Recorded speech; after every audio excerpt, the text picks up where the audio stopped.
Sometimes, you know, you might take it for granted, you see. You might get this notion that there's a better life for you elsewhere, because that's what happens to people. They get stressed out somewhere like this. They think, you know, we should, I don't know, go to the country, somewhere shire.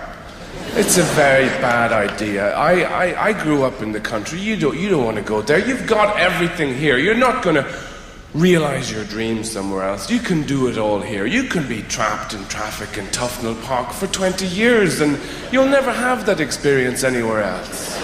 And they stay there all day, eat everything you have, drink everything you have, and they never know when to go. You know, they're not sophisticated. They sit there. You're there 1 o'clock in the morning with the grandfather clock between your pajamaed knees, staring at the motherfucker saying, please, go home.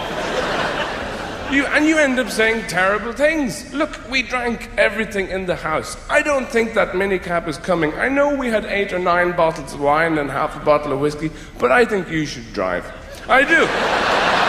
I will personally sellotape your hands to the wheel. Get in the fucking car. Go away from here, please. It's because American stupid people sound stupider than every other kind of stupid person. Some people are just thick, but you put up with them. But Americans are annoying when they're thick, because they say, well, you know, if they're talking about one of those terrible incidents that happen every other day in America, they say, well, you know, I was there, and the guy came in, and he had, like, a gun, you know, and he was, like, shooting, and everybody else was totally dead. And you just, it sounds a little divorced from reality somehow. So I think that's why there's this ill feeling about the place sometimes, because of everything the administration has done. You know, it's like the really bad flatmate of the world. Oh, sorry, did I break all your shit? I didn't know it was yours. You had an empire once. Britain had a great empire. And impressively commandeered and sequestered from the rest of the world. With great style. You just marched in and said, you and you, fuck off, we're having tiffin.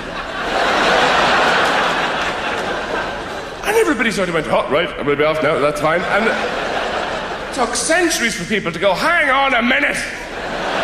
We live here. The American style is totally different, far more insidious. This empire is run on a totally different basis. What America does is it has a nosy in some place, some war-torn, fucked-up place, and that looks for oil or chocolate or whatever it wants. And all the indigenous people obviously get pissed off. And they begin to meet. They begin to foment. They ring each other up and say, you, Habuwa, let's meet and foment at 6 o'clock. In the local bombed-out cafe, they gather round and they say, what are we I'm doing a pan-global accent, okay? It saves time, because America gets around a lot of places. And this represents poverty. Hey, listen. Hi. Haguga, listen. What are we going to do about the fucking imperialistic Yankee big dog, huh? What are we going to do? They come in here, they look around, they take our stuff. What are we going to do? I'm talking to you. Put down the beans. Listen, what are we going to do? It's kind of Al Pacino from China via Brooklyn. But and then what America does, while these people are talking, it very, very gradually builds a Starbucks around them. And then they all become addicted to latte and they lose the will to rebel. And then they turn into Americans. After a couple of weeks, the kind of people who come up to me and say, hi, I'm Irish. My grandmother was an O'Flaherty, did you know her? I always say, yes, I did. But then again, everybody did. Now that's a particular kind of American, obviously, the kind of Americans you see in Europe, who often, for some reason, seem to be very generously proportioned. And you see them in museums, blocking up the exhibits, going, what is this? Can we eat it? Where are we? Can we pee? And yet, when you go to America, you see that it's a very, very, because it's so competitive and everything, people are ultra-fashionable and very thin, really. I think the Americans you see in Europe are all the ones who stay in their apartments, get food piped in, and then they're just shipped out to Europe. But the ones over there, you see these amazing-looking people. They don't look real at all, these incredibly exiguous women. You know those people who look like they can't support the weight of their own teeth in their head? stalking in and out of fashionable restaurants. I don't know what they do in there. Maybe they just rub pesto on their legs or something. And you know, they look like they weigh as much as a photograph of themselves. And as if driving wasn't already aggressive enough. You see people behind the wheels of these things. They change, you know, in those big built-up vehicles. You have them here in London, you know, because it's difficult. Obviously, the coffee is on one side of the street and you have to get your newspaper from the other. It's tough, I know. And people change to get behind the wheel of those things. They lose the ability to distinguish between an empty packet of crisps and your children. And driving is incredibly aggressive. I started to learn recently. I don't know how to drive, and it's fairly pathetic, you know, because I'm 30, nearly 35. It's ridiculous. And then I started getting nervous because I can't swim either, and I thought, you know, what if I crash into a lake? I am fucked. But then you learn very, very quickly that it is mostly about swearing, actually. That's all you're doing, swearing in a box with wheels. Because you don't swear like that with any other activity in your day. You don't allow yourself. It's okay when you're driving for some reason. If somebody blocks you when you're walking, you positively Edwardian in your manners. You do this sheepish little smile together, and you step aside, and you both do it at the same time, and you go, oh, for goodness sake, what a to-do. Oh, dear me. I'll just, oh, we did it again. Do you believe it? I can't believe it. We should be on the stage. One more time, oh, how did we ever get this far as a species? But for some reason, in a car, that becomes, you spunk bucket! From, you know, an 89-year-old church warden.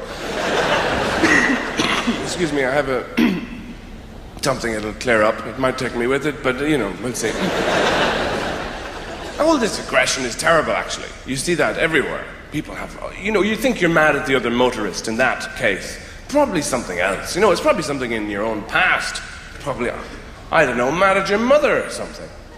That's why you find yourself as a 45-year-old person on the street shouting. There must be a story behind all those people you see mumbling on the street. Having those intense conversations that look really, really significant, except nobody else is there. And you know, you're probably mad at something. I don't, because everybody remembers you would be alone in the kitchen, and twilight would be dwindling, and you could hear the far-off cries of the other children playing nearby, and you knew you'd be alone in the kitchen because it was your special treat time where the jelly would come out just for you, and your mother would appear at your side, just this vision of Laura Ashley print dress smelling of magnolias and biscuits, and put the jelly in front of you, and you would pull your chair in, and then the old-fashioned bar of ice cream would come down, the one that had to be cut with a bread knife before the two sides were flanked with wafers. And you would lift your little spoon up excitedly to press it in and winkle out that first divot of black jelly.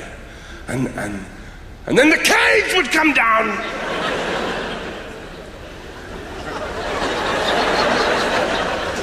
The cage with the Japanese fighting spiders inside.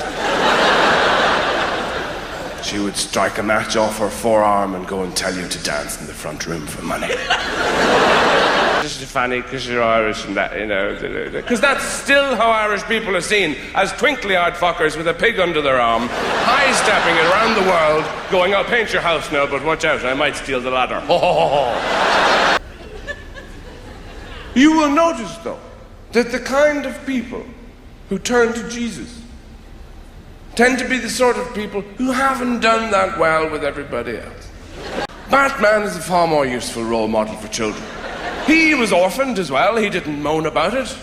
He went to Tibet and did press-ups and things with Bunsen burners and came back and put on the ears and got up on the roof ready for anything, dealing with his own personal issues. Jesus moaned all the time. You'll see this in the pictures, pointing outside of the picture. In all the Catholic iconography, pointing, I want that one. What's he got? He's got cream on his. I want that. What is that? Or blaming people. It was him. He hurt my feelings. Now, I meant to talk about something else earlier on, and I forgot what it was. I've remembered what it is again, but I've also forgotten. And that's really what adulthood is like most of the time. You know, you spend a lot of time walking back to the room to get the thing that you left the room so that you would go and use it somewhere else, and on your way back to the room to get the thing, you forget not only what it is, but what room it was in. And you're faced with the people who love you looking at you going, what do you want? Why are you here? And you go, I don't know. You spend an awful lot of time like that. And children aren't like that, which is why they look so young, because they always have a sense of style and purpose. When they're walking around, they have a very definite purpose. They're walking and walking, and it's a great walk as well. It's not an adult sort of bemused shuffle. It's that, I'm going over here. You say, why are you going over there? Because I have a harmonica. What are you doing with a harmonica? I'm going to put it in the toilet. And why are you doing that? Enough questions. Goodbye. Because children express themselves. That's how they look young and vibrant and alive, and why we all envy them. The child, the children can be incredibly difficult to understand when you're grown up. You forget that you were a child. Something simple like a child going to bed. You say bedtime, bedtime, bedtime. That's not what the child hears. What the child hears is lie down in the dark for hours and don't move. I'm locking the door now. They have their own questions.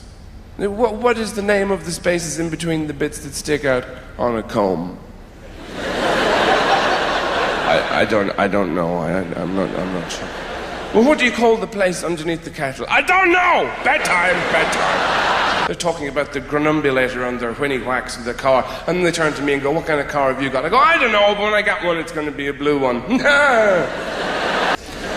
You can't do that if you're Irish because you have the face, and an Irish face always looks like it's been told two very important pieces of information at the same time. At one shoulder, somebody's just run up and said, you've just won 100,000,000 pounds and loads of stuff. And at the other shoulder, somebody's just whispered in their ear, but you only have 3 minutes to live. Sitting a few rows ahead of you, who always oblige you by turning around and giving you that scowling look. Because your child, reacting to air pressure, is expressing themselves by going, and they look around disapprovingly, as though you're going to clock that look and go, oh, sorry, I'll slit their throat. And after all, you paid for business and you're a busy, busy guy, aren't you? But here, when people get pissed off, they go, I can't carry on, I don't understand my life anymore, I don't know what I'm doing, I can't fucking handle it, I can't deal with anything, including these cornflakes, I just don't know what's going on. I can't do it. Fuck it, I'll buy a CD. To understand things more, to have access, to have the freedom to ask these questions that women say every day. Why did you put the towel, the wet towel, on the bathroom floor? Well, you left it there. Why did you do that? Well, me and the guys were talking about it over a period of weeks. In the bunker. And we figured that was the best place for it. It wouldn't work in the kitchen. And if they don't handle it properly, you see them 40 years later, the same people, in the same restaurant, if you have the time. You go there and you see them and they communicate in a different way now, in middle age. In some cultures it's called silence. Unless I'm missing something and they're saying a lot with the fork hitting the plate. Look at this. I'm trying to addict myself to it. It doesn't work for me. Fruit. It's just God showing off. Look at all the colours I know. Horrible stuff. When somebody comes to your house for dinner or the weekend or something, and they don't bring a bottle of wine or some chocolates or biscuits or something, you bitch about that person when they leave. You say, mean motherfucker, didn't bring anything. You never hear anybody say they didn't bring any fruit. Not a single melon. We had them for 3 weeks. I didn't see a grape. Nobody likes it. That's why they put mirrors around it in supermarkets. You catch sight of yourself and you think, fuck it, I'm dying, I better eat some of this. They don't do that with the eclairs, do they? Terrible. You have one, confirm that it's awful. It's got stones and things in it. What's the point? And you find this out as a young man, very quickly. Because you're talking to somebody and you're saying, listen, I agree with everything you're carving on the kitchen table. I do. I really, really do. But do you think it's possible that you may feel this way, perhaps, because of your well, you have to know somebody very well to be able to say, I hate the way you breathe. Why do you breathe like that? It sounds like it's coming through your fucking forehead. I haven't slept in 35 years. Do you have any idea how fat you actually are? Do you have any fucking idea? No, you don't, do you? Because your little face is an island trapped in a sea of flab.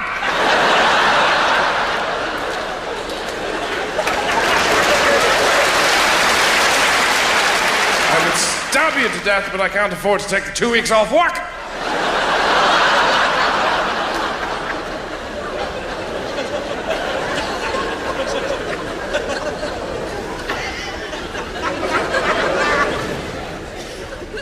Nothing that can't be sorted out by a nice cup of tea.